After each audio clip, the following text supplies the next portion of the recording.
والدین پریشان ہے کہ اولاد کہنا نہیں مانتی، نافرمان ہو گئی ہے، دھتکار دیتی ہے، غصہ کرتی ہے۔ کیوں نہ کرے؟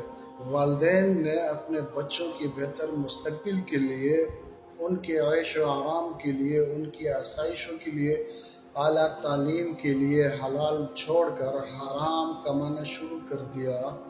دن رات ایک کر کے اس کو دھوکا، اس کو دھوکا، ناپ تول میں کمی کر دی، مال کی کوالٹی گرا دی تاکہ زیادہ کماؤں، بچوں کی آسائش اور ان کا مستقبل بہتر ہو۔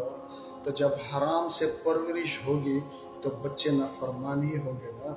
حلال کمائیں تاکہ بچوں کی پرورش حلال کمائی سے ہو، تو وہ والدین کے فرما بردار بھی ہوں گے، والدین کا عزت و احترام بھی کریں گے، ان کا خیال بھی رکھیں گے۔